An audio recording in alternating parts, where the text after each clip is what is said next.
Hello, everybody. You're listening to the Big Chill Podcast. This is episode 840, Playoffs and Pickleball.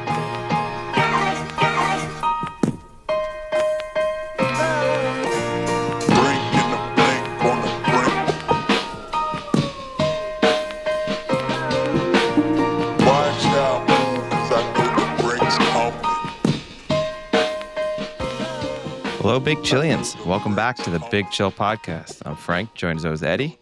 Eddie, how's it going? Yeah, things are going pretty well. Back from a Christmas break, seeing my parents. But How'd that trip go? overall, the trip went really well. However, my laptop was stolen on the train ride to my parents. So that was a little bit of a downer. Definitely 2 days before Christmas. That's not the ideal start to the Wow. festivities. It's a great Christmas for someone. It is. They got 2 laptops too. That must have been at least 2. No, but just from my bag, they got 2 like relatively new MacBook Pros. When they unzipped my bag, Little Timmy had a great fucking Christmas. Woke up to like 14 new MacBook Pros. One for every room.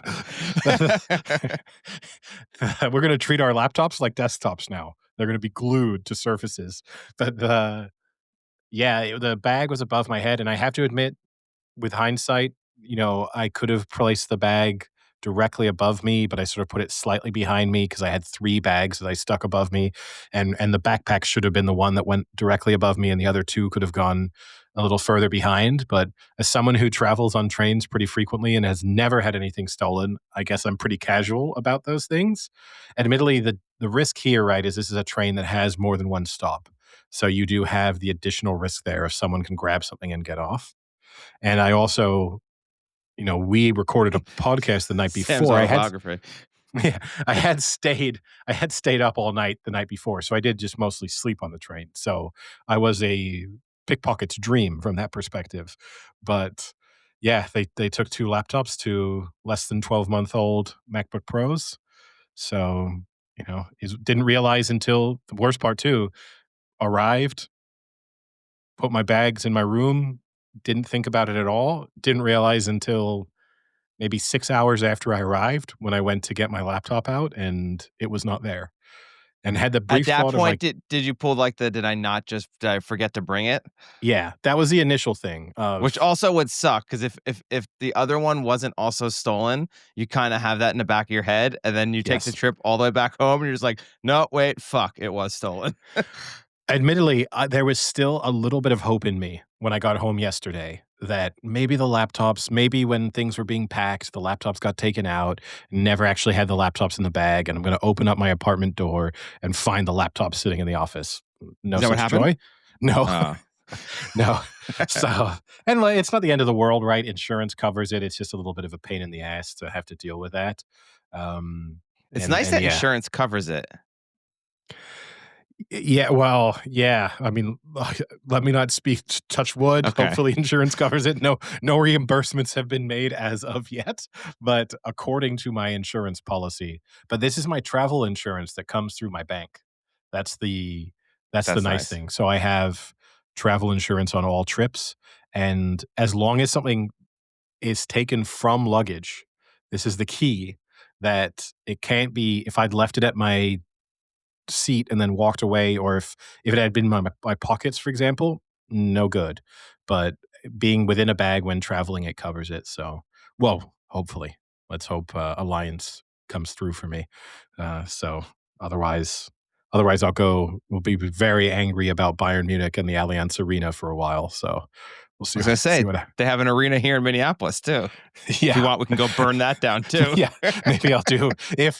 If listeners of the podcast, if the various Alliance arenas around the world start getting targeted, you'll know it's because they did not accept my claim. That's the for a relatively new MacBook Pro. Yeah, the cost billions in infrastructure and architecture. I'll fly around the world. I'll spend way more than the cost of a laptop to try and pull all this off, but it will satisfy me. Yeah. Other than that, it was a good trip. Obviously, It was also weird, I have to admit, that's probably because then I didn't use a computer at all. I obviously used my phone throughout that period. Probably the longest I've gone without using a computer in 20 years. Maybe longer. I can't think of the last time I really went 7 days without using a computer even for one brief moment. I don't think it's Do you happened. do you feel great? Do you feel refreshed? You have Yeah, a screen reset?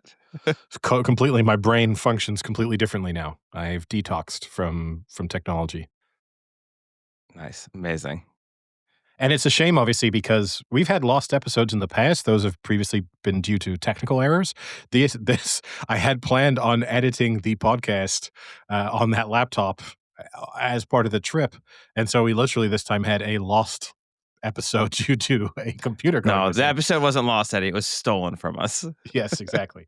The episode can still be released. It does obviously everything exists in the cloud. I just didn't have the means with which to edit it. So that was a shame.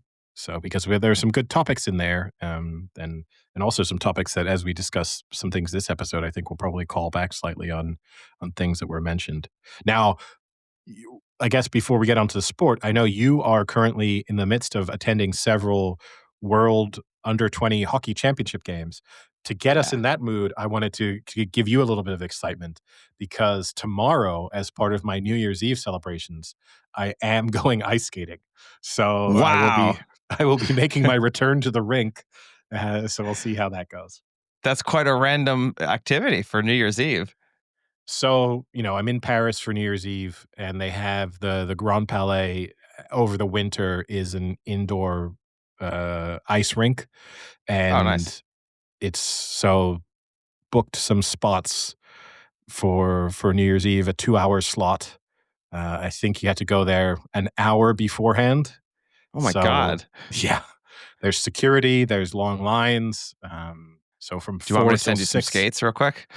Yeah, we'll see. I think I'm gonna be I have not gone in and I have not ice skated in probably 18 years, I Oh think. boy. Yeah. So, I'm gonna be pretty cautious in my approach. Now, will Olivier be joining you? Because you guys were having a very slow text message exchange He as to was see what each other was doing during New Year's Eve. no further communication has been had since what you saw, and I haven't At invited I this rate, you might start planning for next New Oh, Year's. I'm planning for 2030. Just getting everything in place. We only celebrate the decades together, but I will be I he couldn't have been in this had to be booked weeks in advance, so Oh, there was no opportunity to add anyone else in for this. wow. Is it that special of an event? Are you like doing it on midnight? Are you No, skating into the new year? I think just any day of the year. I mean, it's only open obviously for I think 2 months or something like that. It is a very popular Okay. thing to do. So, Oh, it's not the nice. easiest ticket to get. Oh, I've never gotten an invite. You've never been here over the winter. I mean, what do you want me to do? You and I have never been in Paris. Well, not since 2012 or whatever it was. You have no 13. 13, Oh, no, I wasn't and there for 13. it it I didn't would have exist left. then. So, not much I could do about that one. Okay, I won't fully blame you then. I'll also blame the Parisian government slightly. But yes, you were at the last night. You were at the what is it, the World Under 20s World Juniors. World Yeah, Juniors. yeah. Uh, yeah, I saw a highlight. I did see of not the game you were at because you were at the USA game last Oh, you night, saw right? the game of the year, right? Yeah, the goal of the year, the one through the The legs. the Czech Republic against Finland, that one. Yeah, the overtime through the legs game winner. That was sick. Although, Yeah, to be honest with you, the criticism it's a nice move, and obviously I'm not the best to judge it, but it's mostly been people criticizing the defending that he just was allowed it was like to, wide open. like, Yeah. get space in front of the net in overtime, just, like, very casually, then attempt a trick shot. Yeah, I don't know where the defense was on that. But yeah, I mean, World Juniors. So World Juniors, started recognizing when I moved to Toronto because it's like enormous in Canada, and it starts Boxing Day, and that's like their Boxing Day activity is like World Juniors starts. Like, let's go and watch World Juniors, and it's from basically the 26th till I want to say like the first or second week into January. So Canada loves it. The U.S. has slightly gotten into it, but it doesn't look like it from the stands because The USA game was actually ended up being pretty crowded. They announced the attendance, and it was actually like a pretty decent amount because obviously it's Team USA. But the other matches have had like, not even joking, like hundreds, if that, of people. It's like really pathetic. And there has been some talk that other countries just don't want to travel to the US. Like they're like kind of half, not boycotting, but like they're just like, I'm not, it's not worth the hassle and the stress, with everything going on. So that is probably some of it. But it's weird because I mean, this is a hockey state. Like they live off of hockey. Like everyone's playing hockey all day. So it's weird that people wouldn't like, especially Canada. Like why you wouldn't want to go see Team Canada, who literally everyone on that team will be an NHLer, and three quarters will be all stars. Like these are not shitty players. These are like the next generation of great players. Like Gavin McKenna, who will be the number one draft pick, is playing for Team Canada. So it's weird that you wouldn't go to at least those games.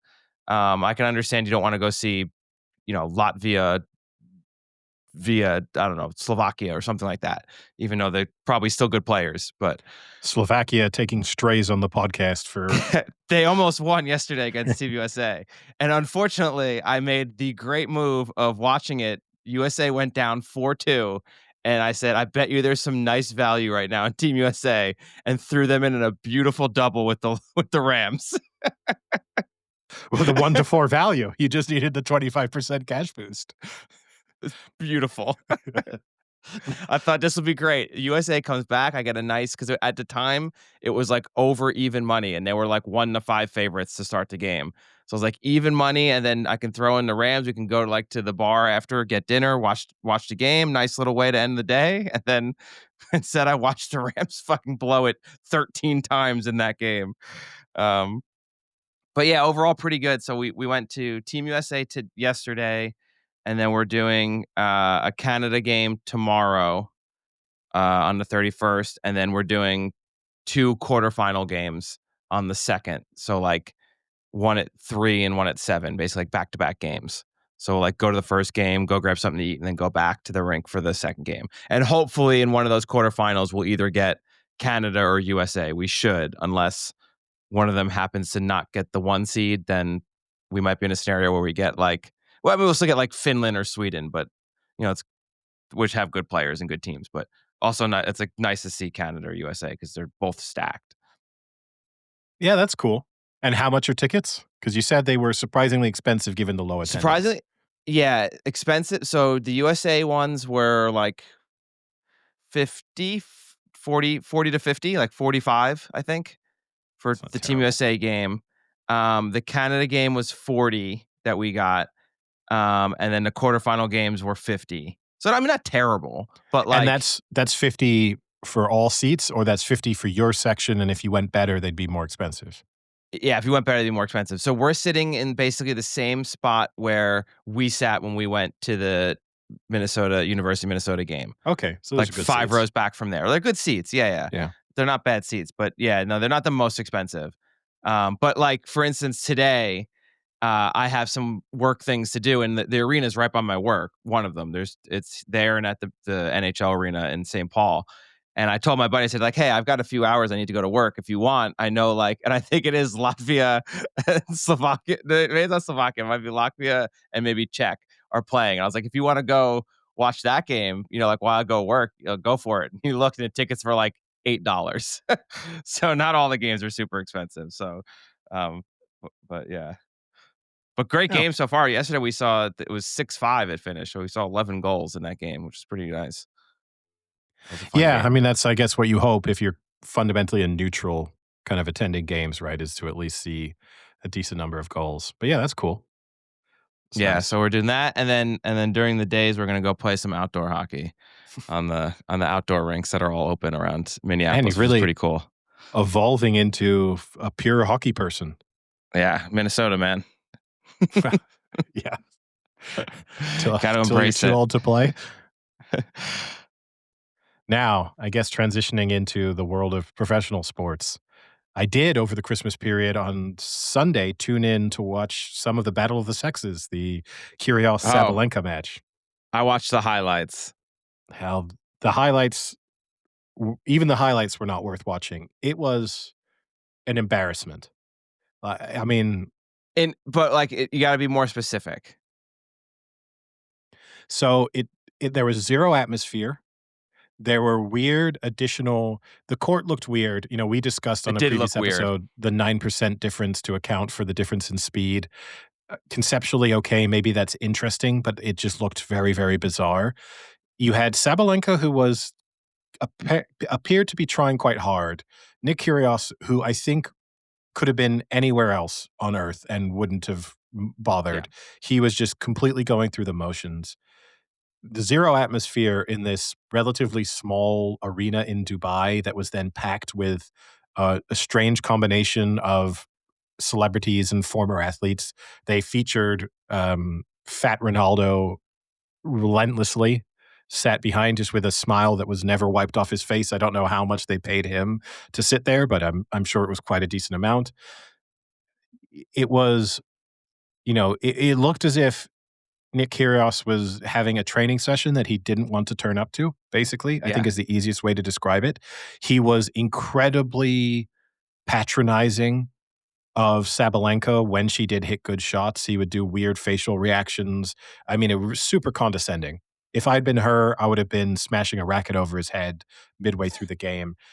Afterwards, you had him speaking on court about how Sabalenka had really proven something by Yeah, competing with him. that was the part that was really annoying to me. It's like, I watched a good amount of the points that he got, and literally the point is him serving, her barely being able to return it, which, like, I'm not making fun of her in any way, And that's shape, or his form, second but, like, serve.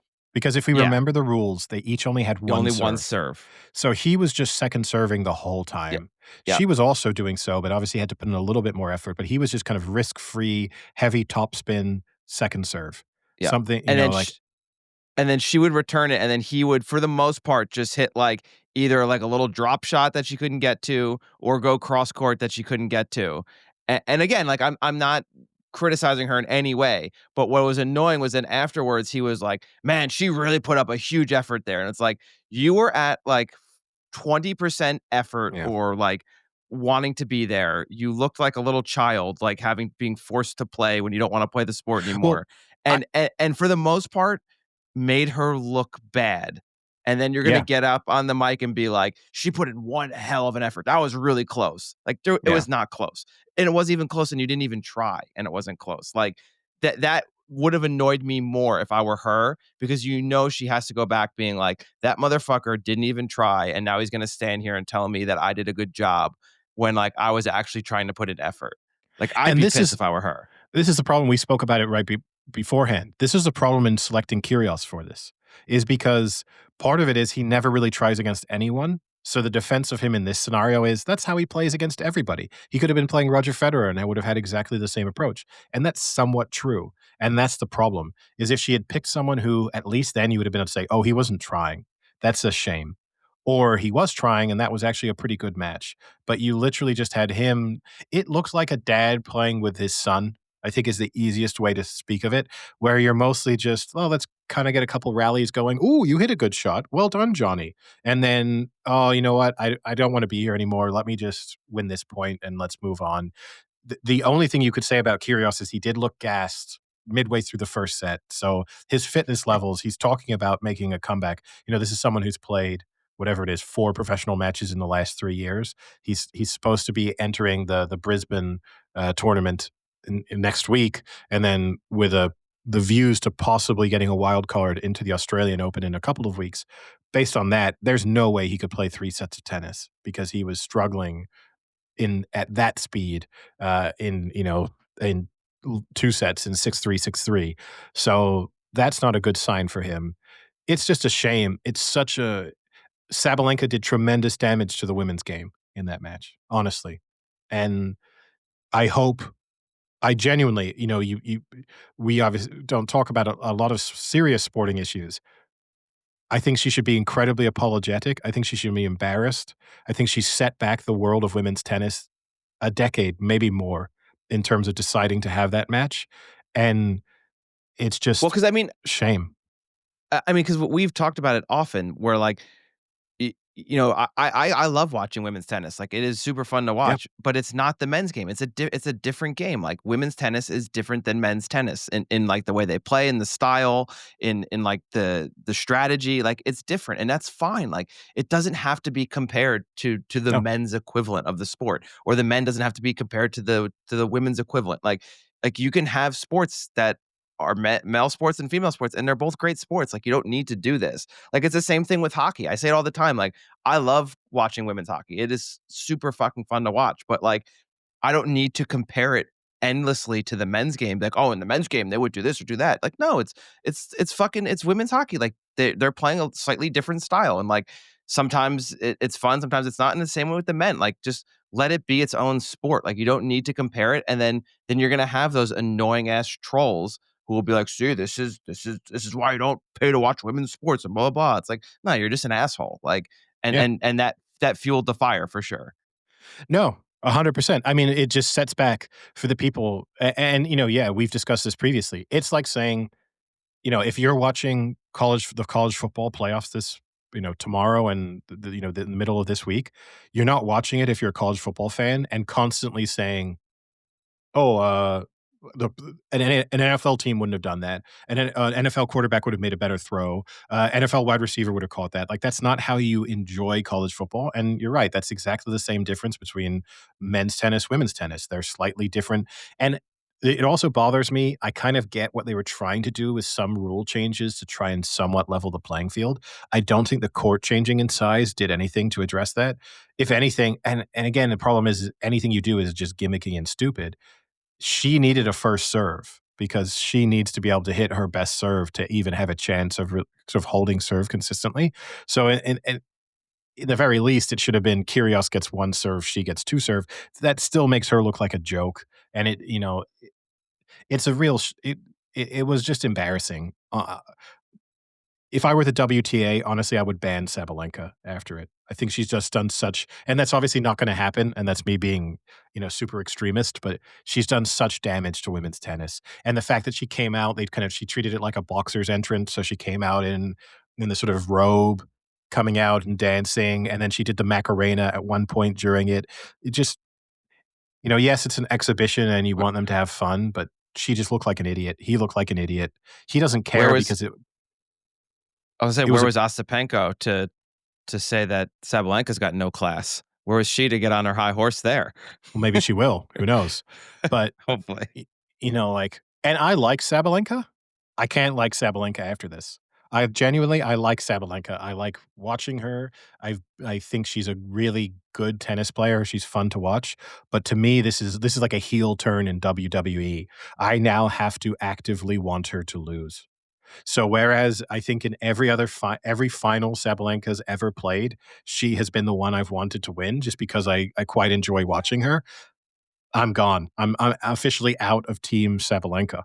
I'm so that's and I hope there's other people who join me. She should be an unpopular figure within the world of sport because it was stupid. Kyrgios, who cares? It's just one more check for him to cash in a career that is rapidly disappearing.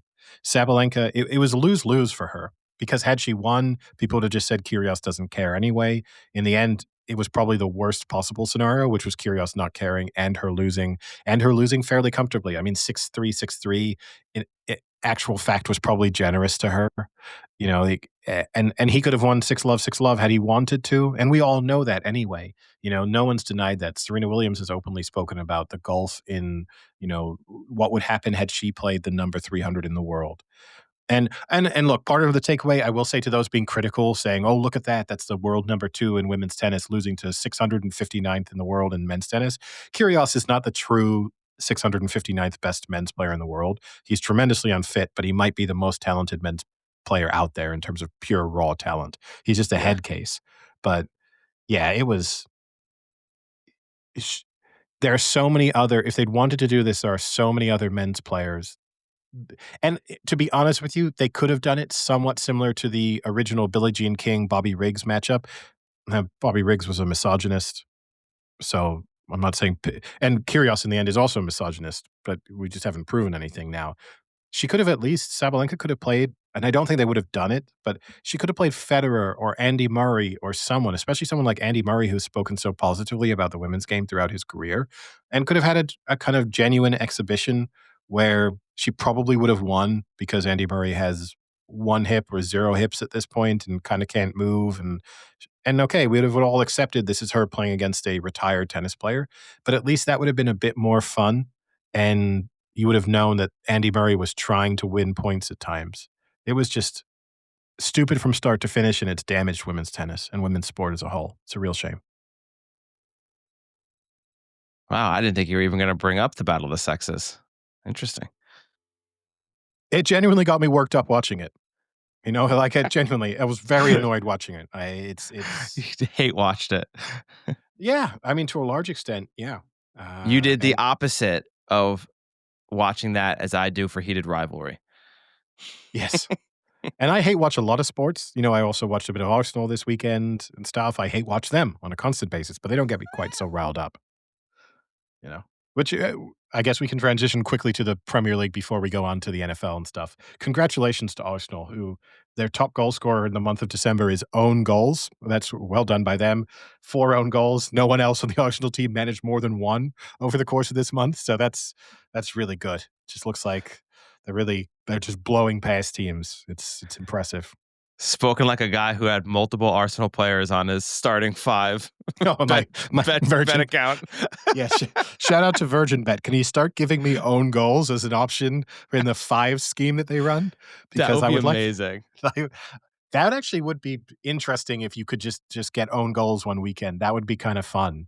Most weekends you would get none. So, but although there are a lot of own goals at the moment in the Premier League, but yeah, no, Arsenal kind of stuttering past teams. City look as if they are, although even City struggled a bit against Forest this weekend, but you know that's not an easy match at the moment. But yeah, it looks as if I think City are going to. It's like when you're watching a horse race and your horse is like a little bit of a lead with a couple of furlongs to go, but you're just casting your eye sort of 5 or 6 lengths back, and you can see a horse picking up momentum, and you just know that there's very little chance that you're going to be able to maintain that lead, and that's what it feels like with Arsenal at the moment. There's maybe 2 or 3 fences to go, and they're looking a bit tired out in front, and they really need to ping the last few fences or hope for a mistake in behind if they're going to have any chance of winning. And City do look like they're kind of approaching what their best was a couple of seasons ago. Any other Premier League discussion besides a quick Arsenal rant? No, not too many updates to go over, I guess. Okay. The We can move on to the NFL, and I'll start with just actually a question to you. Obviously, we lost our last episode, so we've missed 2 Detroit Lions losses in that time, in which Oh, damn it. their season You has you took my thunder, Eddie. sorry, their I had a season has good kind of collapsed. But the complaints from some of the Lions players that I saw actually ahead of their Christmas Day game, which the worst part for the Lions now is that with hindsight, if they had just won one of those, they'd actually be pretty well positioned to get into the playoffs. And had Yep, they won both of them, they would be in the playoffs now, basically. So the fact that they have messed this up, everything they needed to go their way has gone their way, aside from the yep. stuff they needed to do. But uh, Amon-Ra St. Brown on the podcast that he has in the lead up to that Christmas game complained that the Lions played on both Thanksgiving Day and Christmas Day, which is also the case of the Cowboys. And I actually think that's a kind of somewhat fair complaint. I think if you're going to start doing the Christmas Day game and you do have these 2 holidays in close proximity to one another, that I think it's fair enough to say that if a team, and obviously in the case of the Lions and the Cowboys always playing on Thanksgiving Day, I think it's fair enough to say that they should be excluded from the Christmas Day games. So you at least get some ability to spend time with your family on one of the big sort of festive days of this period. Uh, so is the complaint that they don't get time to spend with family, or is the complaint that they're playing on weird days? No, it literally is. His quote is, "You can't spend time with your family. You Oh don't god. get to see your kids open gifts." And And why can't you just do the gift opening on the 26th? I mean, like, it you, that to me is kind of annoying because there are a lot of people who do work on holidays but don't make $5 million a year doing it and have to watch their Yeah. kids open presents on the 24th. A lot of families do the 24th. Open presents on the 26th. Families do that. Like You that doesn't bother. Like that is I think that's kind of stupid because I think people make holidays out to be a little more than they are. Where if you have a very successful job, I think it's fine if you have to push it back a day or push it forward a day. It is fine, but given the fact that this is a schedule, this isn't, "Hey, daddy's a brain surgeon. People need Sorry, operations." Daddy's someone who makes more money than a brain surgeon doing something that brain surgeons will then help me with. Yeah. Daddy's gotta see a brain surgeon today. But th I look, I don't think that people earning good money doesn't mean that you can't complain about your job, and I do think It I think genuinely if I were NFL commissioner or someone involved in the scheduling and someone raised this point, I would think, "You know what? That's fair enough. If we're gonna make you play on Thanksgiving Day, and as a result, you do kind of miss yes, you can always celebrate Thanksgiving the day before, the day after, whatever, but, you are trying to maybe coordinate with family, you have young kids, it's not quite the same." And I think it's acceptable to just say, like, "If you're gonna make us play on Thanksgiving Day, can't we just make us play Christmas Eve, make us What a play heel Boxing Day." turn from a guy who hates kids and hates family. I don't have any of my own, but I have a family, just no kids. But the yeah, I could get that. I could get that. You know, I think it's a I thought the fair complaint was that they sucked on those days. Well, because that's the also Cowboys true. won both. I mean, the Cowboys won both on Thanksgiving and Christmas, so Yeah, the Lions can't lost can't both. complain there. Lions lost both. Yeah. Yeah, no, I mean, for the Lions, just See, now catastrophically bad performances. I was gonna come on here, Eddie, and I was gonna say, you know, we've acknowledged that I have an issue with the Steelers and how much I dislike the Steelers, and that sometimes I'm over passionately dismissive of the Steelers, who once again might be making the playoffs this year, coming down to the last game. But I think it's time we acknowledge that you have kind of an opposite effect with the Detroit Lions. And I think we need you to realize that Oh, the I'm out. Lions aren't as good as you imagine them to be. I'm out. Because because if I have to hear another week of you saying they are just a Lock. much faster team and Oh, they're they're going to win fast, this dude. game. They're super fast. They're so fast. When they're at their best, they're just so fast on offense, and they just look explosive. You know? No, you know what? I'm out on them, and I'm out on the Rams. And the Rams may go on to win the Super Bowl, but I cannot stand either of these teams who just have dud performances too frequently. Like both of these teams and dud quarters, even when they have good performances at times. Like there are, and that's been a little At bit of the least the storyline Rams of are the NFL. 11 and 5. They are, but they've got some bad losses on their resume, and they have some bad quarters. I mean, you just think in recent weeks, obviously the Rams, they lost to the Panthers. That's It's a bad loss. I know the Panthers may end up being a playoff team, but realistically, the Panthers are absolute garbage and do their best to prove that on a consistent basis, and the Rams somehow lost that game. Then you also think to their 16 points up against the Seahawks in the fourth quarter, they lose that game. And then last night they spot the Falcons 21 points and lose Oh my that game. god. And honestly, you do not deserve to win the Super Bowl if you have those 3 performances in the final quarter of your regular season resume. Like, and there are inconsistencies throughout. You can pick holes in pretty much every team that's about to make the playoffs because that's been the storyline of this. The only team I actually think you can't pick holes in, and I'm not gonna do this, I'm not doing this to be Niners Nation, but it's the San Francisco 49ers are the only team where you actually can't say, "Oh, shit, that was a really bad loss. Like, what happened there?" They've been pretty consistent. They've lost to teams you kind of expect them to lose to, or in scenarios where you expect them to lose. They got blown out by the Rams when the Rams were at their very best, and the Niners were also missing a lot of players still at that period. And other than that, since Purdy's come back, It's gonna be a great collapse now. Lose to the that's Seahawks, get a but wild card game, and lose first game. no, no, no, but that's fine. That's not what I'm saying. If they lose to the Seahawks, I think they're No, favorites I in think that they're game way against better than the Seahawks. I agree, but if they lose to the Seahawks, that's at least a good team. you can look at that and say, yeah, okay, that's it's sometimes you win, sometimes you lose those games. And whoever they play in the playoffs is probably going to be, a reasonably decent one as well. If they lose that, that's okay. But they're not going to lose to the fucking Atlanta Falcons. That's the point. That's and in a game where okay, the Rams, it's a somewhat inconsequential loss because they can't get the bye anymore. They can't win the NFC West, but they do control their own destiny in terms of whether they're fifth or sixth, and they might have a preference as to who they play there. Then they also, as we spoke about prior to that game, they have the Falcons draft pick next year. So them losing, they've literally just cost themselves some draft sort of capital as a result because their pick's a little bit worse now because of that loss. And if you're Matthew Stafford, that was bye-bye MVP with that game. Like, the MVP is Drake Mays now. He can thank both Josh Allen and Matthew Stafford shitting the bed on the same weekend to just remove themselves from MVP consideration. Yeah, which unfortunate that Drake May is gonna get it now. And I'll say this too, and I hate other media members, I will not mention them by name, have said, "Can you be the 5th or 6th seed and have the MVP?" And I don't necessarily agree with that because it depends on how good your team are and what the expectations of them were coming into the season. I do kind of think if you finish 3rd in your division, you can't be MVP. That might be that might be a disqualifier right there and Well, then.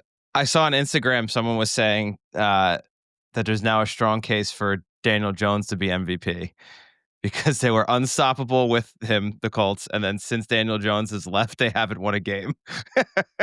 Yeah, no, I mean, there is a little bit. It's a shame for him. If he could have just hung on throughout the season, he would definitely be in there. I think the other person who has an MVP case but doesn't because of the injuries is Brock Purdy. If Brock Purdy could have had a full healthy season, he's definitely right in there. Why not combine it? Purdy and Mac The Jones, give it to them together. Just the 49ers quarterback. That's who wins Mac the Purdy MVP. Mac Mac Purdy Purdy. wins the MVP. Because I Yeah. mean, so since returning from injury, Purdy's 6-0. You love he has a 91.5 passer Yeah. rate, the PFF score, 16 touchdowns, which is tied best in the NFL, and 80.8% adjusted completion rate, which is the best in the NFL. Yeah. So he's been unstoppable over the last 6 weeks. Yeah, no, he's been very, very good.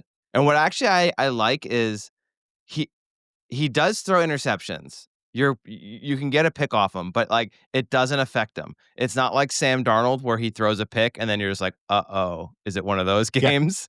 You know, like Purdy throws a pick and it's like, "Oh, next play, who cares?" You know, so I and like that. I also think that's the biggest vote of confidence you can give him. Like, he started that game with the pick six, and like, oh yeah, my confidence in him and the 49ers is not changed. And they've had back-to-back games. They allowed the Colts to drive down the field on that opening drive and go 7 up, a week ago. And then, yeah, on Sunday, they throw the pick six to start the game. And my confidence in them winning them is just the same. And there's actually not many teams at the moment where that's the case. The Bills, if Josh Allen throws a pick six on the opening drive, it's like, uh-oh, I don't trust Josh Allen today now, or I don't trust the Bills. I don't trust their defense to get stops when they need it. I don't trust their offense to not make other stupid mistakes. And you should have loved. Did you see the statistic about that game, the Niners Bears game, in terms of the score uh, element? Was like score changes, how many score changes there were or something? No, it was the first game ever in NFL history to be tied 7-7, 14-14, 21-21, 28-28. Wow, that's cool. Yeah. That was a great game. Like I could not stop watching that game. I had a lot of work to do and I kind of put it on in the background and I was like, all right, it'll probably be like a little bit of a boring defensive battle. And then once it started getting off, I was like, oh boy, this is gonna be like this is not gonna stop. And it didn't. It was a super fun game to watch. I really Yeah. enjoyed that game. That was a great game. And It actually I have been pretty skeptical on the Bills all season. the Not Bears. Bills, Jesus, the Bears all season. I'm definitely skeptical on the Bills now.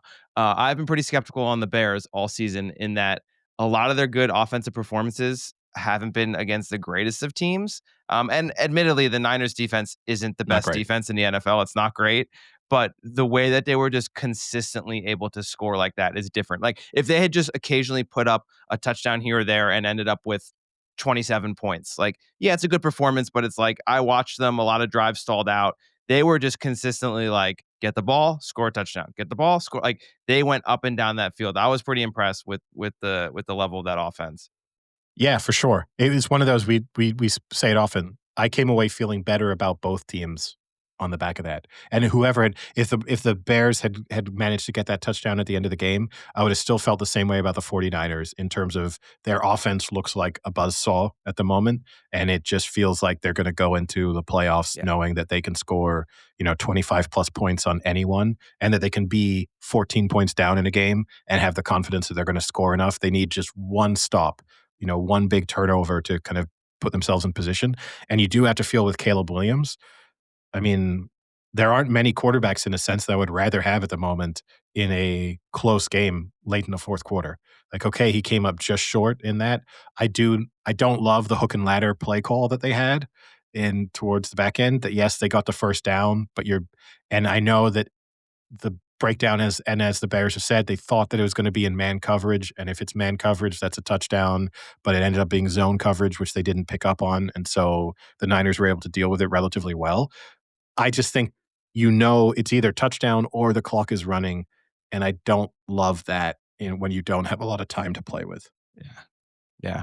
Yeah, no, it was a great game. And I mean, getting back to the Rams game, I think that was a worst case scenario for the NFL because it was going to be a winner takes all for the NFC South on Saturday with the Panthers versus the Bucks.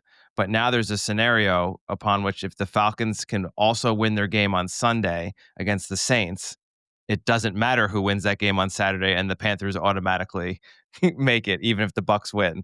So that's a pretty shitty scenario. That if the Bucks win on Saturday, and then all of a sudden the Falcons beat in an equally shitty Saints team, that the Bucks don't make it after like kind of everything leading up to that Saturday game. Which you can thank the Los Angeles Rams for shitting the bed for that. Yeah, and the same, right? There were you whilst we've spoken for a few weeks about the fact that there's not been much up for grabs over the kind of second half of this NFL season, and we were heading towards a somewhat stale week 18. Some of those scenarios have been taken away from us that you expected to kind of be there. Like you did expect the Bills to have a chance of winning the division on the final day, Yeah. and now that's gone. And you did expect that the Rams would have a chance of winning that division on the final day, and now that's gone. And yeah, you've taken away that scenario, and so we're kind of just left with the Niners against the Seahawks for the bye and winning the NFC West, and then the the winner takes all Steelers Ravens game, which Yeah. on paper super compelling storyline, but two kind of awful teams, Oh. and like the Although the big Ravens looked slightly better now that they finally decided that giving it to Derrick Henry is a good idea, which in they our lost episode, I had a yes nice little rant about you how they did, weren't.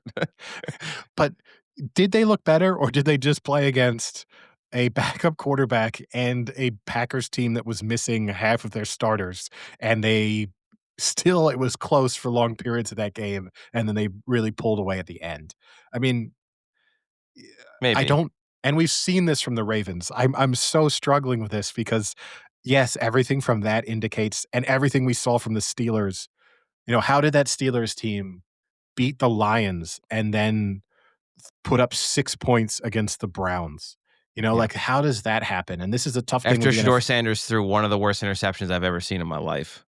Yeah, I mean, the Browns did nothing to really win Nothing. that game. I do agree with the Myles Garrett post-game analysis that it felt like the Steelers were doing more to stop him from breaking the sack record than they were Yeah. from actually trying to win that game.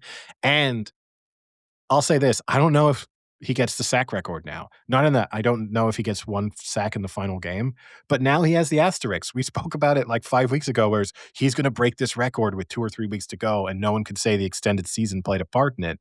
Now the But doesn't extended TJ season's gonna Watt though also? Yeah, but then that's still Strahan has like, you have someone there who doesn't have that extra game. Yeah.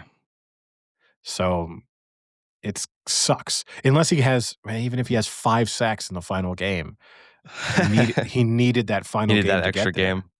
And okay, Yeah. Strahan's sack that he got to break the record against Brett Favre, everyone says they handed it to him, like they allowed him to get that sack. So I guess there's asterisks on all of them. Yeah, Maybe what's just his get face is the one who should be really upset still. yeah, maybe get rid of the sack record. Maybe it's bullshit. Maybe that's what we've established. But yeah, the Yeah. Steelers team and everything points towards they're going to go into this Ravens game. The Ravens suddenly looked like they were kind of figuring it out. The Steelers look as awful as they have done at points this season, and then the Steelers are going to fucking win. You just Yeah. know it.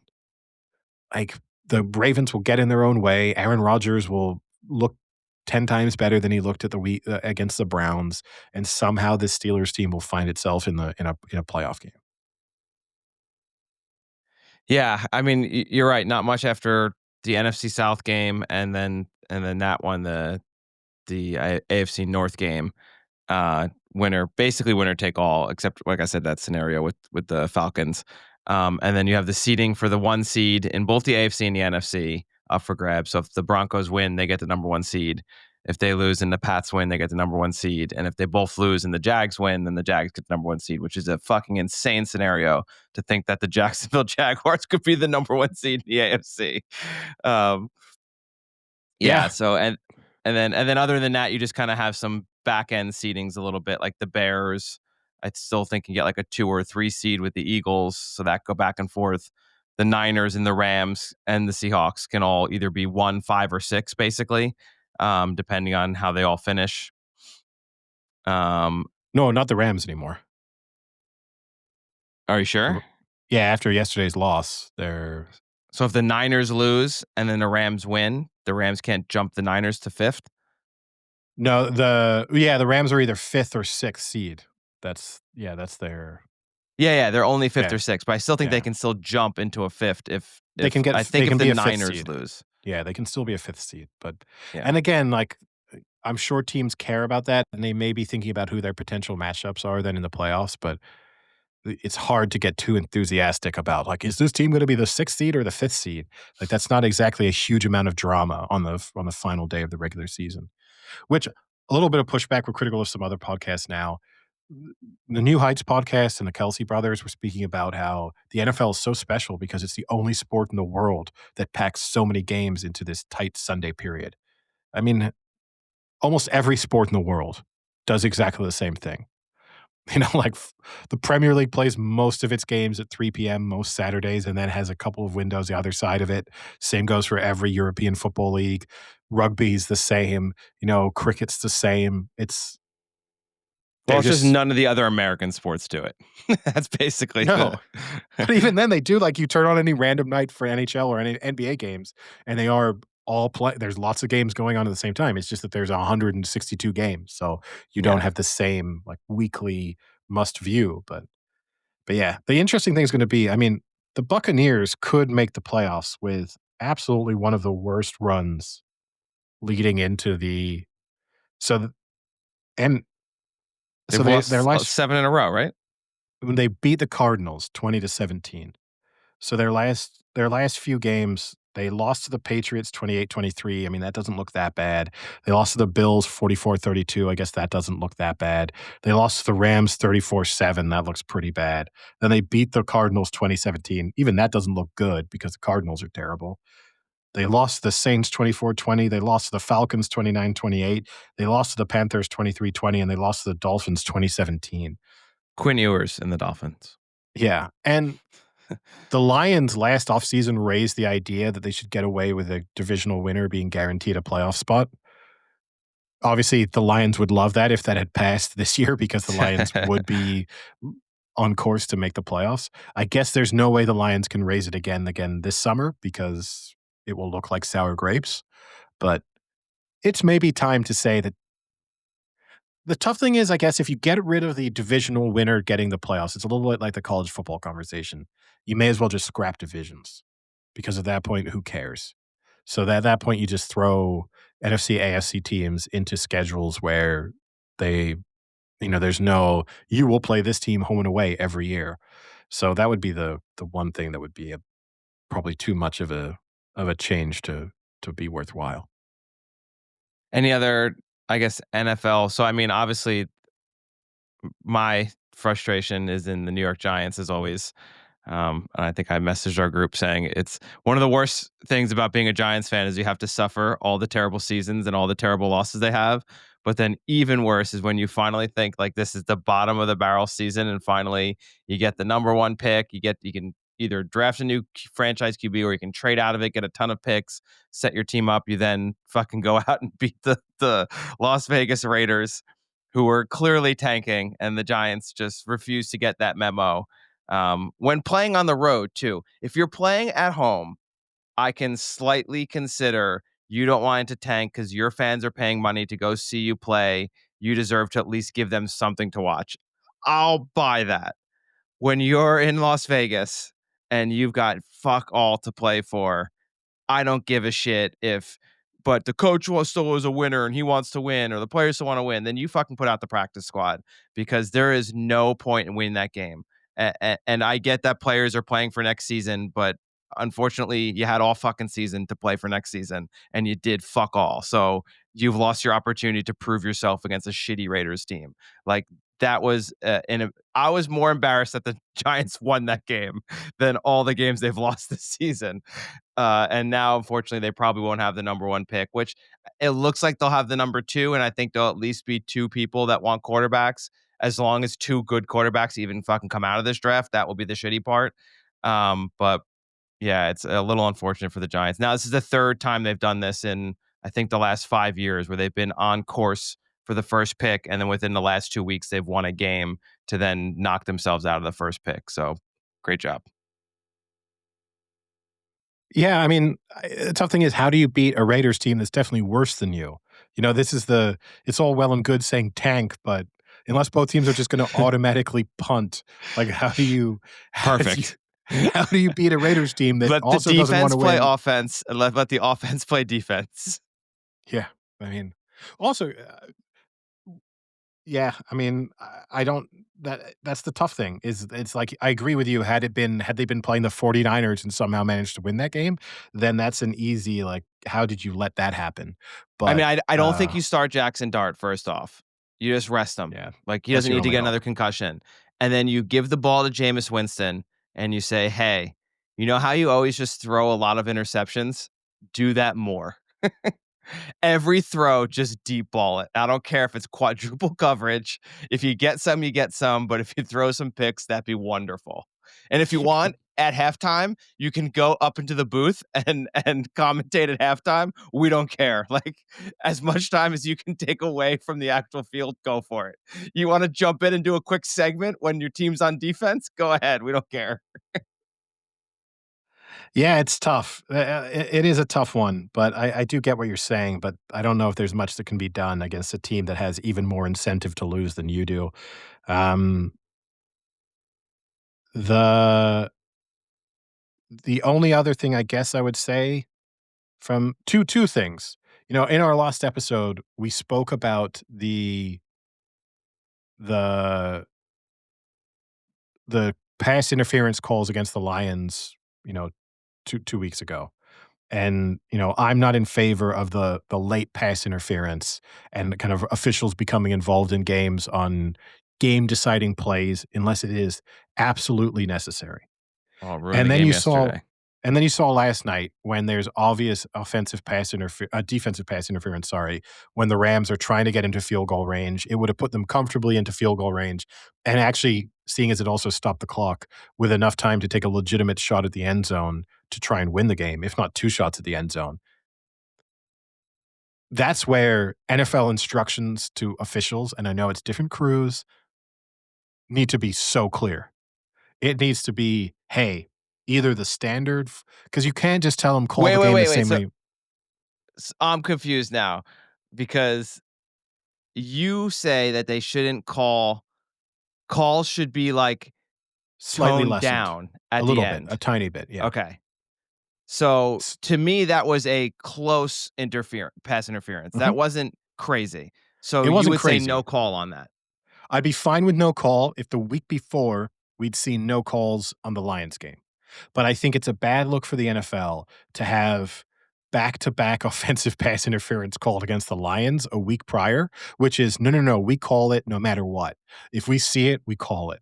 And both of which were probably technically correct calls, but both softish calls, particularly the first one, the pick play, and to then have a week later a no call on a play where it's like, yeah, you don't get that flag every time, but that's definitely defensive pass interference, and you would expect the flag. And I do think part of the reason for it not being thrown in that circumstance is there's 15 seconds left in this game. Like, and this is I am somewhat determining the outcome of this game if I throw this flag. And I think that's S okay. s No, see, that's where I think I'm different in that not throwing the flag changed the outcome of that game. And that's why I would prefer you call the game the same no matter what. Because this is when it happened in real time, I said to my buddy, I said, there are going to be people that will say, "See, like this is what it should be. Like it's the end of the game. It's a ticky-tacky call. You just don't make that call because then you would have lost the game for the Falcons." And then I said, "But at this exact same time, you've now just lost the game or potentially lost the game for the Rams because they made a good play. They burnt the fucking defender and they would have scored a touchdown had that, or at least gotten down to the five, Yeah, had that defender not made an illegal play to stop that. So at the same time, yes, you've not ruined the game for the Falcons, but by not calling it, you've ruined the game for the Rams. So I that's agree why with I you. would prefer just I, just call it consistent all the time and not to tone it down. Like I don't if a foul's a foul, it's a foul no matter when it's a foul because like we do I always make the case that what happens in the first quarter ultimately like doesn't win or lose you the game, but it kind of does at times. So like just be consistent. Like I'd rather that. Look, ultimately, I do want consistency. So I'm not saying completely no show on calls in the final minute, and you can just tackle a guy before the ball gets there. And I'm going to make this even more complicated for myself because I actually think the threshold for offensive penalties should be lowered more than the threshold for defensive penalties. Because I do So, think like defensive pass interference, threshold in what sense? That like they should call more offensive or that it should be a more lot defense. more egregious? It needs to be a lot more egregious. Like a wide receiver going up for a ball and maybe getting there a little bit early and impeding the cornerback and kinda getting an arm in the way, and then that I think that is rare for me that you should be throwing the flag for offensive pass interference in the final 2 Okay. minutes of a game. But like the game yesterday where you have a defensive player who literally in their mind knows, "If I don't now basically tackle this guy, then this is possibly game over for us." That is because the mindset of the player is kind of different. The offensive player is like, "Can I maybe get an advantage to help me complete this catch or help me complete this move?" Whereas the defensive player is probably thinking, "I'm fucked.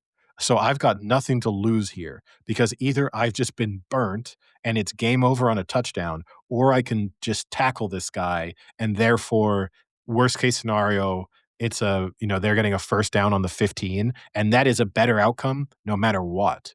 Whereas the offensive like you can't say for the Lions players in a sense if we just compare those two different games because they're both recent, neither of like what the Lions players did in both of those outcomes, neither one of them was like, "Well, if I don't do this, we lose the game. Therefore, I may as well." Like if they throw the penalty, it's just as bad as anything else.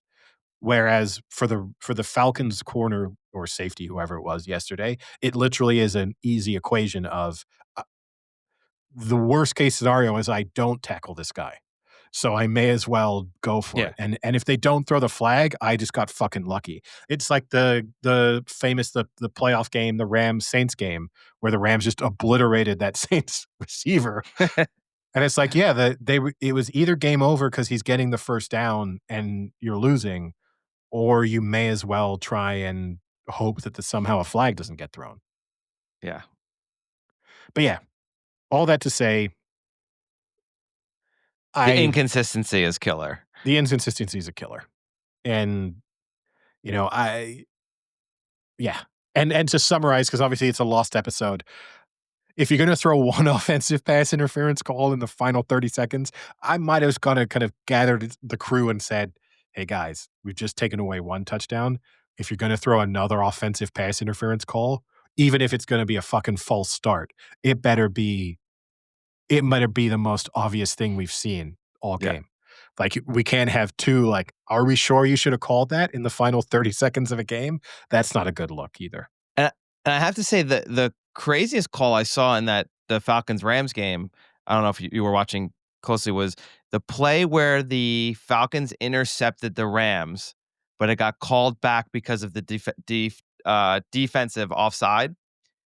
I don't think he went over the line. He, like, kind of jumped, but, like, he didn't cause the tackle to move, so it's not like a neutral zone infraction, and I don't think he actually ever went fully over the line, and they never really reviewed it. Like, that's gotta be reviewable, right? To see if he No, actually crosses over the line? You don't think no, that's that's not reviewable as a reviewable. No, penalty? no, it should be because that's like such a binary Yeah. analysis. Like it's not. But yeah, no. And I hate those. I hate because those are ticky tacky too. I got to say, they're lined up in the neutral zone sometimes, and you can watch a In play and real you, time, it looked like he jumped off crazy. So yeah, yeah, maybe, like, I'll give him some credit because, like, when I saw it, instantly I said, "That guy's offside." And then they threw the pick, and I was like, "I think it's gonna get called back." But then when you saw the replay, he kinda just, like, jumped. He didn't really yeah. jump over, so, like, it was weird. No, but those are so inconsistent. I don't know. And as you know, we're not going to have an episode ever where we fix rules, but there's some rules in the I'd NFL that I love would to have love an to fix. episode that we could talk about what Offsetting rules we like to penalties is fix. my biggest one. That's the easiest fix in the world to me, and they gotta get rid of this.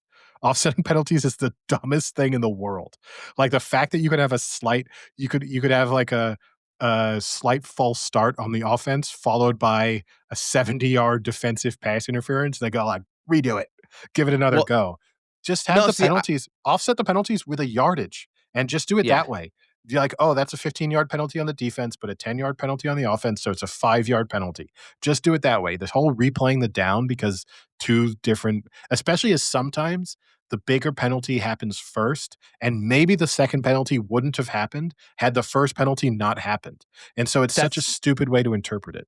That's just what I was gonna say because in the offsetting penalty world, a guy can jump off sides and have like a pretty direct route to the quarterback, and the quarterback could just fear for his life and throw it, and it would be intentional grounding, and then they offset. And it's like, no, wait, the reason he had intentional grounding is because he was gonna get Although murdered. in that scenario, the intentional grounding is the bigger penalty, so they wouldn't. So even with the offsetting of the yardage, that is the tough thing. But I But mean, what I'm saying is, like, you usually wouldn't with have a that penalty. Like, it would have just be 5 yards on the defense. yeah, Like, if you you don't call deserve whichever to get penalty intentional happened grounding first. because of Yeah, yeah. penalty beforehand, Or the you know, hold. like The better example is yeah, a hold. Is like a guy jumps early, so a guy has to hold him in yeah, order to stop his quarterback from being obliterated, and then it's just an offsetting penalty.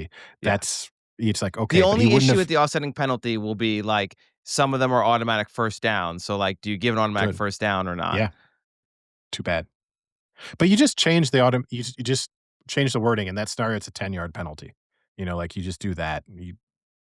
And okay, if that's 3rd and 37, that sucks for you, but alright. Other things to move on to. Oh, the only thing we didn't get a chance to discuss this. I just wanna briefly mention this. Obviously, DK Metcalf has been suspended for the final 2 games of the season. Oh, here we go. You could Here say we that go. potentially impacted the game against the Browns because they're missing their best wide receiver. For sure. The fact that he was allowed to continue in that game against the Lions and made a couple key plays down the stretch in that game against the Lions, and then is suspended for 2 remaining games, which not only does fuck all for the Lions, although I guess it theoretically could have had they won their game, but does nothing for them, but at the same time helps the Ravens and just hurts the Steelers. It's one of the stupidest things in the world. That in the moment they couldn't have said, "Hey, we've just seen Oh. you punch a fan. You're ejected. You're not playing the second half." That at least helps the Lions there and then. But in the end, it's a punishment that hurts the Steelers, does nothing for the Lions, and Well, it's it yet kind of it's hurt the Steelers because they still got to play that game. He still finished that game. yeah, which was the bigger the I sup and ultimately they just needed to kind of win, or the expectation would have been that they won one of those 2, and they managed to pull that off. Yeah, Like, in a sense, kind of going into that, you thought they'll lose to the Lions, they'll beat the Browns, and that's where they ended up. Now they're missing DK. I mean, the Ravens are the big winners out of this because not yeah. only it probably contribute to a Steelers loss, but they now get to play a Steelers team missing DK Metcalf. But yeah, it's I I mean, I so have a stupid. side question on that actually, that you brought it up. I don't know if you saw, but then fan then had like a very strange press conference with his Wearing lawyers a backwards hat. looked like he was like in his backyard on like a Costco 6-foot folding table. Yeah, he, like, My dressed up in a question to suit, you, but the weird thing, wait, he dressed up in you're a suit, ruining this. but then wore a backwards hat so he could show off that he was a Lions fan. It's like, just take the hat off or That dress was gonna normally. be my question to you as someone who I often see wearing hats almost exclusively. In Yeah. that scenario, if you're doing that press conference, are you still wearing your Oakland No. A's hat? No, not if You wore it for look, your Christmas picture. yeah, but I wasn't in a suit. If I were dressing up, if I was going the suit road, then no, I'm trying to look serious. I'm trying to look like, Okay. someone possibly involved in a lawsuit, then that's the move. But how do For I know so you're a super fan? because of the abuse that I regularly give out to opposition players. But This is but the yeah, that same guy who wore a massive blue wig and then got punched in the face. at least wear the blue wig. Stay true to He character. should have worn the blue wig because That at would have that been point okay. I thought the press conference was actually like a joke at first because I Yes, saw so a did I. guy on like a Costco folding table with two random looking dudes in suits and then him with a backwards hat on and a suit. And I was like, oh, is this like a like he got with his buddies late one Yes, night and made a a joke joke. about it? But I was like, Yeah, no, he was actually dead serious. and also and also the weird plea, like, oh, and the guy's obviously a dickhead because look, DK Metcalf has previously the year before reported that same guy to the security within the Lions Stadium when he was playing for the Seahawks, and there's proof of that, the fact that he reported him then for stuff. Part of obviously what is getting DK Metcalf riled up, I think there's far worse things that have been said to him throughout this, but is the fact that this guy keeps calling him by his full name. And the fact that even in the press conference, he had to be such a douche and say, like, please tell them I didn't say anything racist, but still use the full name. Not have the common sense there of, I'm asking you to do something for me, so I will pay you the respect of calling you the name that you want to be called by. Like that is so revealing to me in the whose side am I on in this he said, she said scenario? It's like everything you do makes you look like a dickhead. Yeah. So I'm going to side with DK Metcalf in this one. Yeah. I mean, if he was like really sincere, you could have high roaded and been like, look, like I was just trying to be a fan. I didn't realize that calling you by your full name is so upsetting to you. I apologize for doing that, but at the same time, that does not give you the right to punch me in the Yeah. face. Blah blah blah. Like acknowledge the fact that what you did, he didn't like. Like Yeah. take the high road, but instead using the name again definitely makes you kind of look like a dick. But getting back to like a bigger, easier picture here is this is a grown man who goes to games and heckles other players. Like, we know who that person is. Like, you know the type of person that is who is going to games and the entire game is like half watching it, but half just heckling random players. That's a unique guy. Yeah, for sure. It's a unique guy. And that again, that's the thing is, yes, if that apology had been, "Look, I'm trying to help out. I'm trying to be part of the team. I crossed the line, and I'm sorry for that, and I'll learn from this, and I still wanna continue to support the Lions, but I can do so in a more productive way that doesn't like, my role as a fan is not to be rude to opposition players." But no, he just comes and I'm gonna this is a weird also on that wearing the hat thing. The backwards hat's even worse. If he had at least been wearing the Lions hat and maybe tried to get one of the sort of nicer hats, like the throwback Like Lions a hat that Kangol hat. no, yeah, it's not Samuel L. Jackson, but like, but you know what I mean? You could get the throwback old school, maybe with the old logo on it or something. It could have I'm not gonna say a baseball hat can ever look fancy, but it could have at least looked as if he Hey, wore it his works for nice Christmas hat. pictures. Yes. At least that would have been something. But the backwards hat move as you're doing it in a suit, it's instant douche territory. There's no two ways about it. Yeah.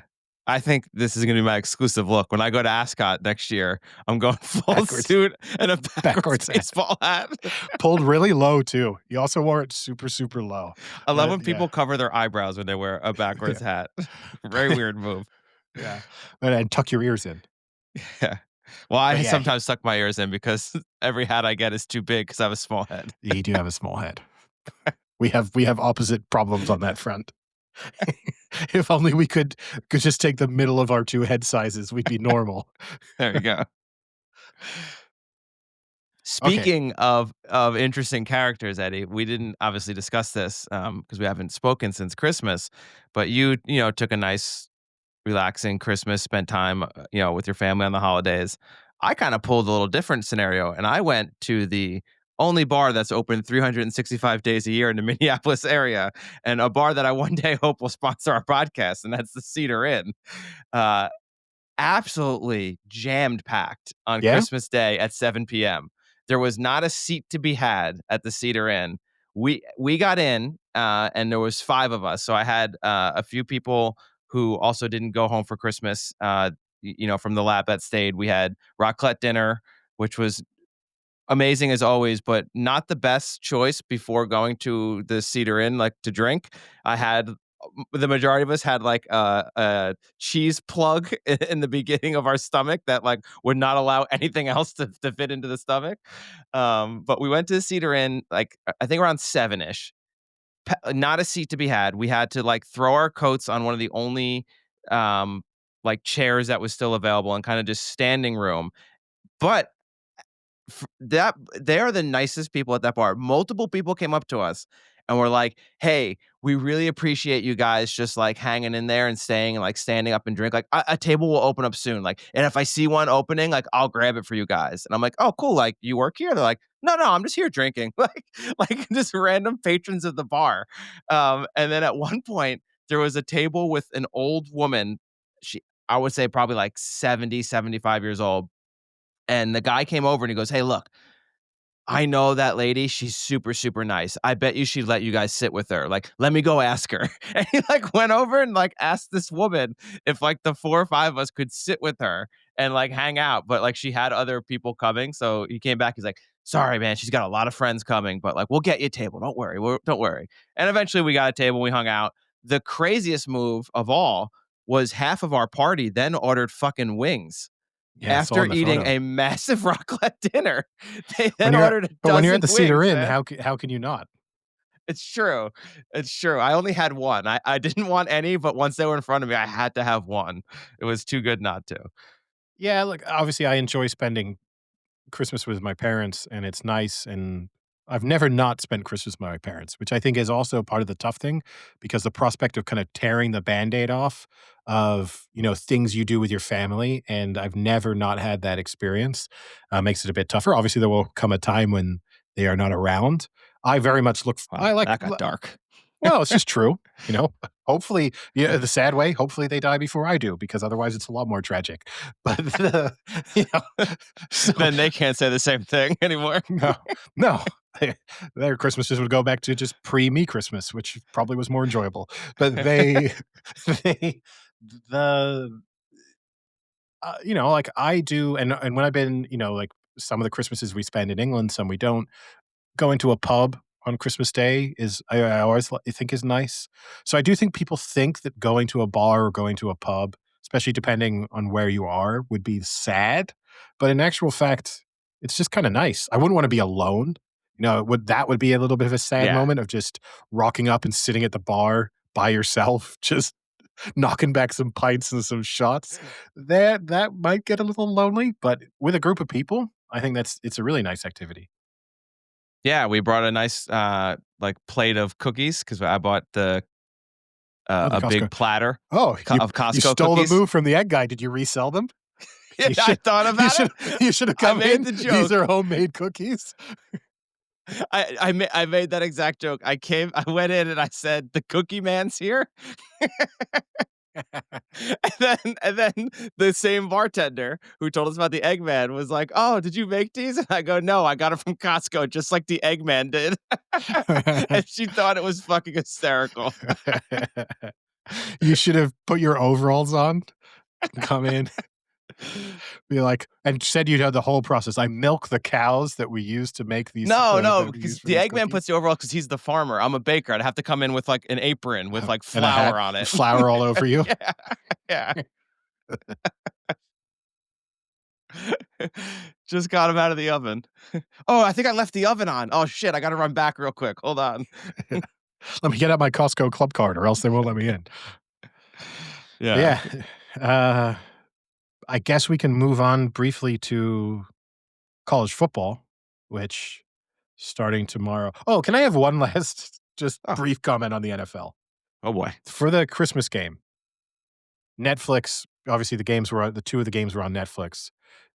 Were you watching when they did the Netflix promotion in the Lions Stadium when they cut to the the suite, the that they'd rented out and converted into a kind of Peaky Blinders, they'd turned it into the Oh Garrison yes. or whatever, the pub? Yeah. What losers. It made me hate Peaky Blinders instantly. I mean, honestly, I could not have thought of a sadder way to promote a show that if it had been a Detroit-based show, do it. That's kind of funny. But god damn it. Already one of the most popular shows in the world. It doesn't need like, who's watching that and being like, "Oh, Peaky Blinders, what is this?" But Oh, that looks that's cool. that Actually, you suite know looked what? kind of interesting. I kinda take it back. I bet you there are a lot of people. They won't watch There it are though. still The only thing Americans that haven't watched the it. do you think that There are they go, actually "That looked cool? maybe, That looks but there are cool." still Americans that sometimes I this is kind of weird me saying they're still Americans, but there are people I still run into that are like, "Hey, I just started watching Peaky Blinders. Great show." And I'm just like, "Really? Where have you No, I been don't the doubt it. last I mean, I'm not expecting 18 years?" everyone on But I get it earth. because it's more of a UK based show, so a lot of people in the US missed it. Yeah, but even in the UK, for sure, not everyone has watched the Peaky Blinders, but and it yes, you could remind Peaky Blinders fans, "Hey, it's coming back." You know, that's not bad.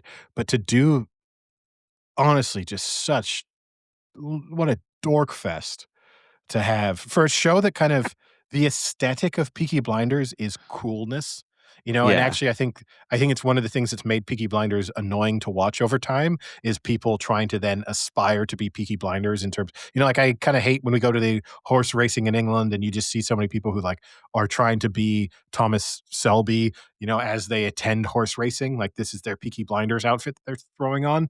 That's become a little bit annoying, but I knew you didn't like that haircut I had that one year when I did it like him. But undoubtedly, part of the show is cool. That is part of the, attraction of the show, and I can't think of anything dorkier. That could have been Dora the Explorer as the promotion on the on the Lions, and I would have been like, "That makes sense. I got that now." But Peaky Blinders? Oh, everyone I would fire everybody. And if I were Cillian Murphy, I'd be asking out if I'd Now been what if instead, you know how they do like the Nickelodeon, they do like the cartoons where like the players Yes. are playing like Toy Story. What if they did a Peaky Blinders one and every play someone just gets like razor bladed and like Yeah, fine, knocked out with a beer bottle? Like, fine. oh, 6 yard loss for Stafford, knocked out with a beer bottle to the head. Yeah, like if a sack is you just getting repeatedly stabbed in the backfield, that would have Yeah. been fine. I would have been on board with that. But I don't need to see a couple douchey looking people standing trying to look tough, on a suite on the sidelines. It was so Surprised stupid. Jason Kelsey wasn't in there. That seems like something he would be a That part is of. surprising, actually. Thank you. I That thought so is too. true. Or at least one of the Kelseys. They were both available at that time. And just thank Ooh, God neither of them shots works for fired. Netflix. Yeah, unfortunately, I didn't watch the second game because the Cedar Inn, they don't give a fuck about playing games. No, even though they definitely have Netflix. That was actually someone could have logged into their Netflix for that. 100%. All right. Okay, moving on back to college football. We obviously got the quarterfinals coming up Yes. tomorrow and Thursday.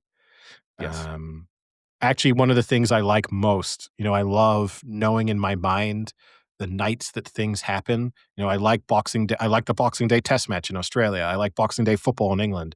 I like the King George being on Boxing Day. Like those sorts of things that you could tie into the festive period that. I love knowing that like New Year's Eve, New Year's Day, there's really good college football. Like it's Yeah. something, especially for me being based in Europe, where those games are taking place like at 2 a.m. I've got the Ohio State game. So even if your New Year's Eve is starting to kind of lag, you at least have good college football to start watching. Wow, that's ambitious. Starting to lag at 2:30. I don't think I've made New Year's Eve like in the last 5 years. I don't think I've made it to midnight. Oh, I'm out all night. But oh, I take it back. It's not quite that late. So It's like it's 1:30, isn't it? 1:30, yeah. Yeah, even better. So As probably soon 2 o'clock by the time it kicks off. yeah, oh, 4 o'clock by the time it kicks off. Yeah, and then I guess the nice thing too is then on the first you can actually watch a decent amount of all the games because I mean you'll watch them all anyway, but like even a, a non nocturnal person could watch most of them because the first game usually always starts early. It's like an 11 o'clock game You and then know, like a 2 o'clock and it's actually a killer for me with my schedule because on the first, I always go on the first to friend of the podcast, Vasilis's. His family has this Michelin star oh yeah, restaurant that they open up for friends and family. It's a really nice day. We always go around 7, 8 o'clock.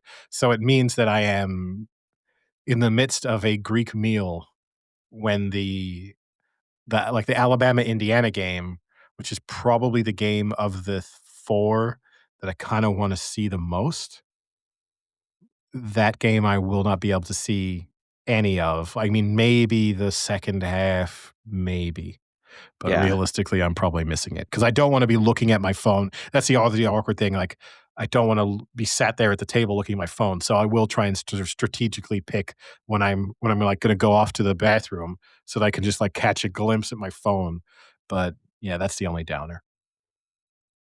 But, yeah, so things kick off with Miami against Ohio State. Ohio State 9.5-point favorites. I mean, expectation is even coming off that loss to Indiana last time out that this Ohio State defense is probably the best out there, and, I mean, Miami barely scored a point last time out, so what in order to cover It, this 9.5-point spread, Ohio State need 16 points? 13 points.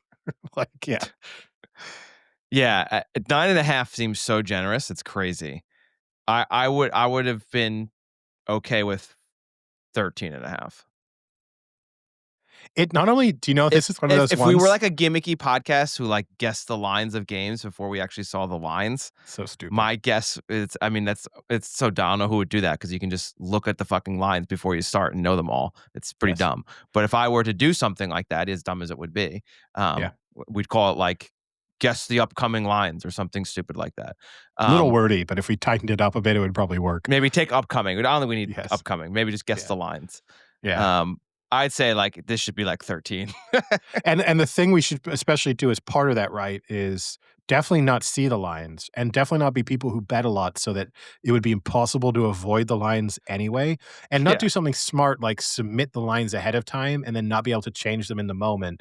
And then also definitely not whilst you're talking about the lines, also like, "Oh, before we talk about this next game, I'm gonna check what the MVP odds are right now," which means I'm Yeah. probably gonna see the odds as I do that, but I'm definitely not gonna see the odds. And Yeah. I'm not gonna have it where one of us writes down our guess beforehand and sticks to that guess, but the other one gets to somewhat respond to what the lines were, so they don't get to go like, "Oh, I guess 13 for Ohio State.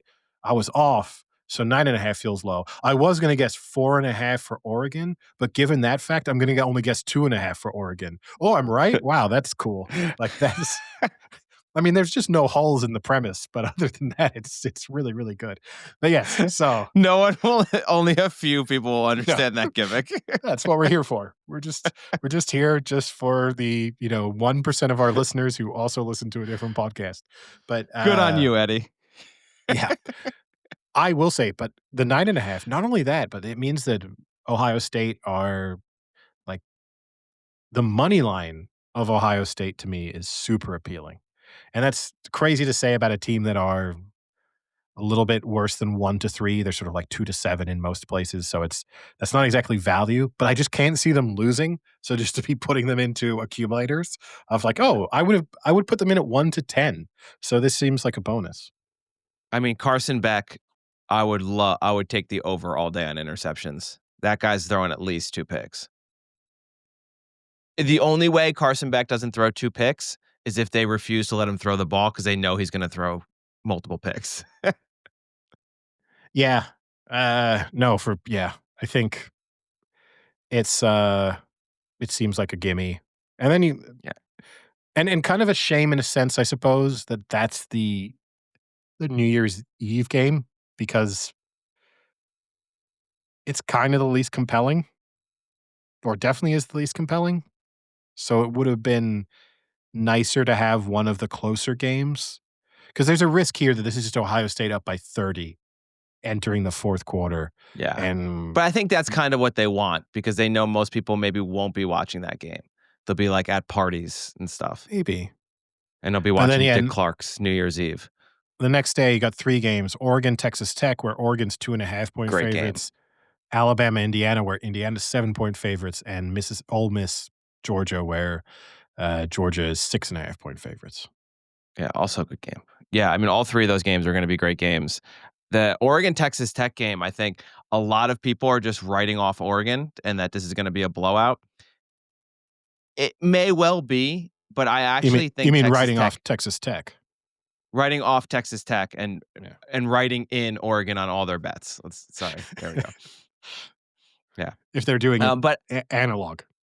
yeah, but I honestly do think Texas Tech are a pretty good team, and I know the hesitancy is obviously it's Big 12, so like Big 12 sucks, and then the other thing being like Texas Tech, like they're always a team that used to have a great offense in the what's his face's days, Mike Leach days, and go for 60 points, but their defense is shit, and blah blah blah. Remember now, with NIL, you can buy teams. And Texas Tech literally went out last year and bought themselves a full 22-man great roster. So they have a solid defense that is literally just all NIL players. I think like 8 of their players are transfers and they're starting 11. And they are a pretty solid defense. I still expect Oregon to win, but I think this could actually be a pretty fun game to watch. Like, I don't think Oregon blows the socks off them. I think it's pretty close. I think that's a fun way to start the day with that game. I think that'll be a exciting game. And maybe Do I'm you maybe think I'm just being hopeful that you want the day to start off with a great game like that. But so that you've got that as, I guess, the game you think is closest? Do you see any upsets given the fact that everything else is basically a touchdown or bigger favorite? yeah, I mean, I hate to do it because they are 13-0 and they did beat Ohio State, but I think Indiana need to be on upset watch. Like it's Alabama. They have undoubtedly more talent on that roster. I do not think they are coached better, but you cannot look at that roster and say Indiana has the better individual players. Now, there's a lot of difference between being a good individual player and being a good team, right? And I think that's where Indiana's great is they play so well as a team. But there is fucking talent on Alabama. And if they get hot and that defense just gets nasty, oof, like that could be rough for Indiana. I think Indiana wins, but I'm not surprised if Alabama wins. Like, I think that's like, I don't like that spread at -7. It does feel a little bit big, and as you know, I'm a pretty much blind Alabama bettor, but and it worries me that I'm probably gonna put Indiana money line into pretty much everything, and I will be cursing myself when when they lose because we've spent lots of time on this podcast with me saying I don't truly believe in Indiana, and I say every year just pencil Alabama in for a semifinal in certainly the playoffs, but even a deep run in the college football playoffs. What worries me, the only reason I have a little bit of doubt of even doing something like rather than taking Indiana to win, taking Alabama plus 14, which you can just flip it that Plus way. 13, tease it. Yeah. The thing that worries me is just that 28-7 loss to Georgia. And to have a team that fairly recently got manhandled and blown out to then think like this is a tough opponent, but I now have complete confidence in them to produce a really good performance. Like, yes, they looked good against Oklahoma, But that but second half against Oklahoma looked great. it did. But then the first half didn't look that amazing. No. And I mean, they look great from midway through the second quarter onwards. But Yeah.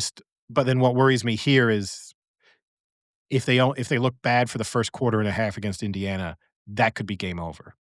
because that could be if they're 14 points down to Indiana, I think Indiana just squeezes the life out of that game with, like, those long drives. Even what we saw Indiana do to Ohio State down the stretch in a close game where they're getting the ball back, but they're stringing together 6, 7-minute drives. Even if those drives end up in punts, when you're playing from behind, that's a killer, and you're not gonna get a lot of 3 and outs. You're not gonna get a lot of short possessions from Indiana, and that's why you can't, get behind the 8 ball with them, and that's what worries me here for Alabama.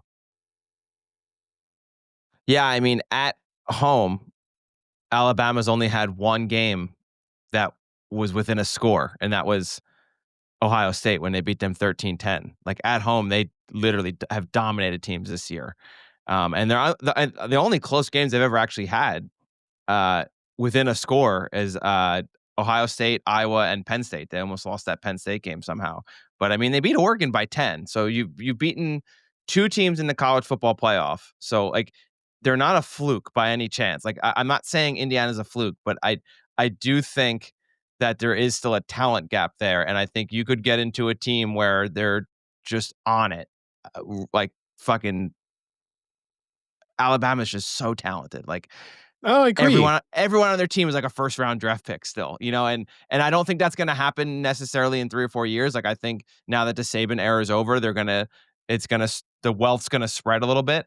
But for now, that lineup is still stacked. So No, look, I do agree with you. I just that I can't help if they like, if they just lost to Georgia by a touchdown or, like, kept it yeah. close, they felt like they were on a level playing field, but it just feels tough to have seen, if I think Georgia are one of the best 4 teams in the country, and then they absolutely demolished Alabama, and I think Indiana's better than Georgia.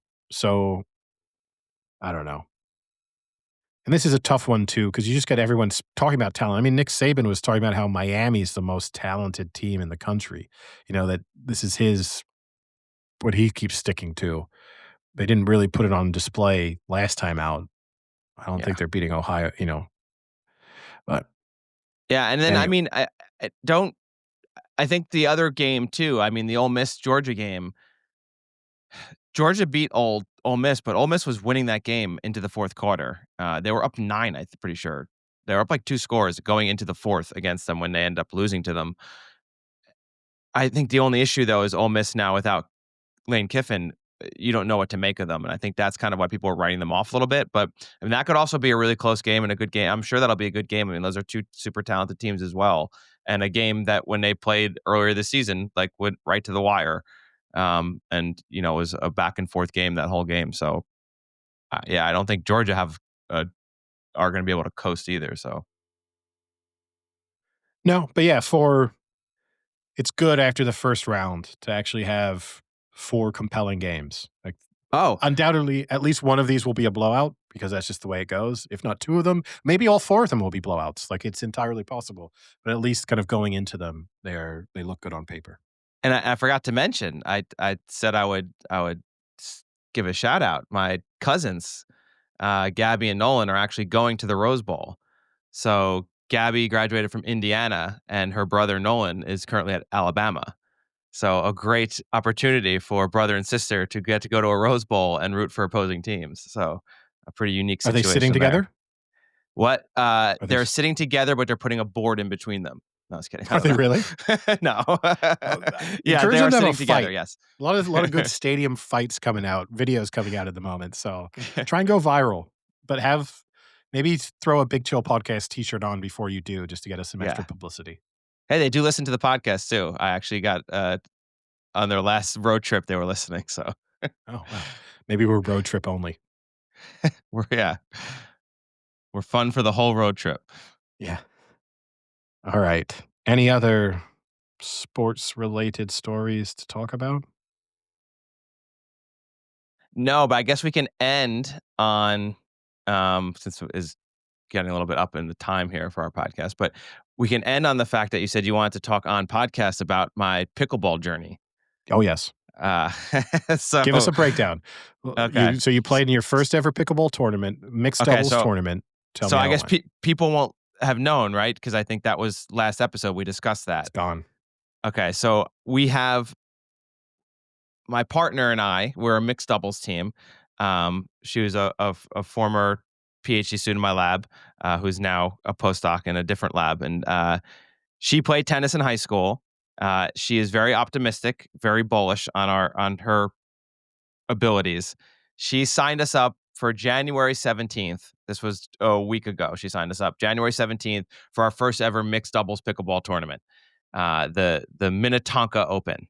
Uh, we signed into, so they have like a Dupar rating, which is similar to like tennis, how they have like the rating levels of what, depending on how experienced you are and what categories you play in. We were at a 3.0, which is not very good, but it's like above beginners. I think it's 2 to 2.5 is kind of like beginners. 3 is like you've played high school tennis and you've played pickleball a little bit kind of thing. Um, she was very optimistic. She said, I think we should sign up for like 3.5 even, like with a couple practices we could do it. And I said, no, like I'd like, let's stay to the twos, but if you want to do 3.0, we can do it. So we went, there's a pickleball club by us that then they have like open play where like you just sign up and you play against other people. If you want to play with just your partner, you can, but if you want to mix up the teams, you can. It's actually a lot of fun. Next time you come, we can go. It's a good group of people. But they have like beginners for like 2 hours, then they have like low intermediate, so like 3 to 3.5, and then like high intermediate, 3.5 to 4, all intermediate, and then like advanced. So we signed up for the low intermediate. We could have done all intermediate, but we said let's start with low intermediate. Like let's, we don't want to get ahead of ourselves.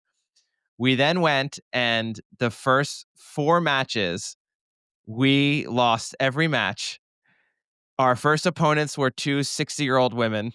Our next opponents were a 70-year-old, no, not 70, let's say 65-year-old father and his 30-year-old son who had barely ever played. The son had barely ever played. The Or son had both. barely played, but the Okay. father was very good. Was the We son then played athletic? No, we then played Okay. a husband and not really. Okay. I don't, maybe, well, a little. All That's right. being mean to him. So if he's listening, yes, he was decently athletic. I am more athletic than he was. I'll say that, but he wasn't like not athletic. He wasn't like Sam. Um, and then the next match was a husband and wife, where the husband. I'm not trying to be mean. I'll say this: he was a little overweight, but he obviously had a knee issue. He had a knee brace on, and he was not very mobile in the court.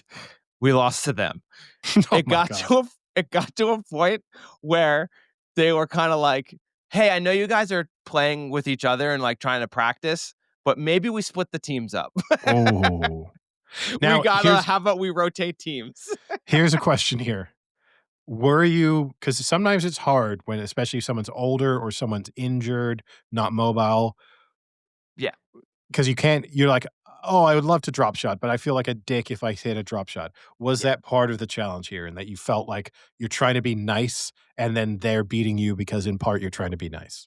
So it's a little tough because I still can't fully get the vibe because it's a little bit in between, we're playing to win, but we're playing to have fun. So it's one of those things where obviously people who know pickleball know it's like it's a big rally sport. Well, you'll go to the net and you'll hit it back and forth like 15 times. I think I had a little bit of that mindset. My partner definitely had that mindset. She said it several times where I was like, just fucking hit it deep to the baseline. Like, let them like move back. And she's like, but I don't want them to like run back. Like, what if like they like fall over? I was like, they're fucking destroying us. Like, we're down 9 points. Like, we're the ones being embarrassed. Don't be afraid to embarrass them. So there is a little bit of that. And at one point, there was like when we played the guy who had the knee brace on, he he served it to me, and I put a really nice drop shot right back to him in the front of his box, and he like made one step and was just like, "Nope, not gonna happen." And I like kind of felt bad a little, but then he was like, "That's a great shot. Like you guys need to hit more Yeah, like you're loose. that." You yeah, that's when you know you gotta pull Yeah. it out a little bit. So, and then I think that was definitely the case because then the last match we played that day was against the 2 best guys that were there, and they were way better than 3.0. They were like 3.5, maybe even at the 4 level. They were like really good. They had like multiple serves. They knew exactly where to put the ball, like great drop, like spin on shots, like slices. and we played the best against them. We still lost. I think we lost like 11-4, but we played way, way better. Like each point was like a grind for them. And I think part of it was because like we weren't holding back at all, like hitting like smash. I had like two monster smashes, and like so I think there's a little bit to that, but at the same time, no, like we are not skilled enough yet. Like, because of so much of it is drop shots and dinks and the fucking annoying ass dinks. And it like we have since gone back again. We still didn't win any matches, but we were like very close. Like we went up like 5-2, 6-1 on a few. Like every match was a lot closer than next time we went, and it was only because like we're really starting to figure out how to hit the ball, how to hit drop shots, where to play the ball, like especially like your third shot.